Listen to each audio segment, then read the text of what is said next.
There's a quote going the rounds on Facebook at the moment, supposedly from Morgan Freeman, though I very much doubt it is Morgan Freeman, but I still like the quote anyway. And it says this: "Just because I disagree with you does not mean I hate you." We need to relearn that as a society.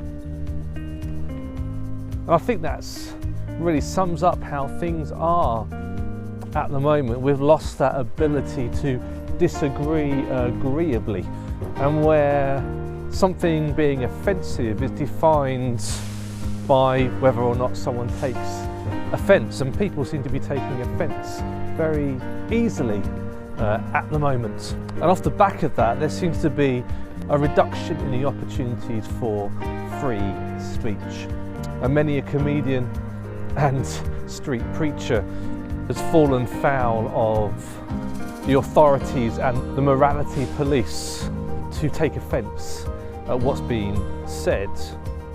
Also, authors and intellects have found themselves banned from university, their debates cancelled because of their particular stance on gender or sexuality or abortion. And perhaps those views which were fairly mainstream have now become distasteful, offensive, even hate speech. And perhaps because of this, we are heading to a point in our future where rules and regulations, where our state are shaped by popular opinion, and that leaves little debates for alternative views.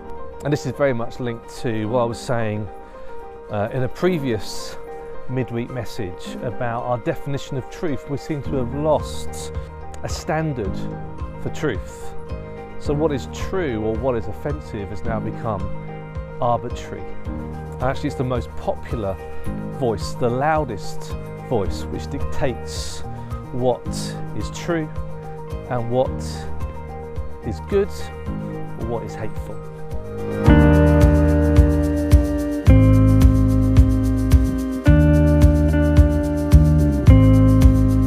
Now, the church has found itself increasingly on the fringe and increasingly on the wrong end of this truth, of this debate, where workers have found themselves at employment tribunals because of something they said or didn't say on Facebook or Twitter or whatever social media they happen to be using. But perhaps as a church we sowed the seed of our own destruction. I mean, it wasn't that long ago in history where the arbiter of what was offensive and what was true was the church.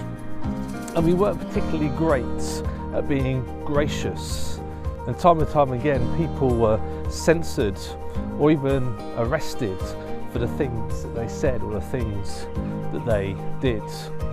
Be it saying that the earth revolves around the sun, or that you stood up for the vulnerable and the weak. Time and time again, the Bible has been used as a weapon, as an excuse to imprison rather than liberate.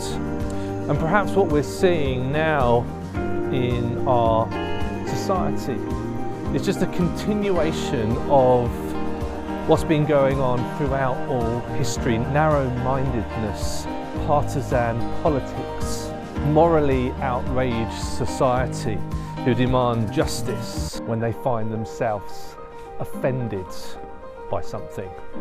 And perhaps this is just a sign of the sinful, the fallen world that we live in, that the Bible tells us about.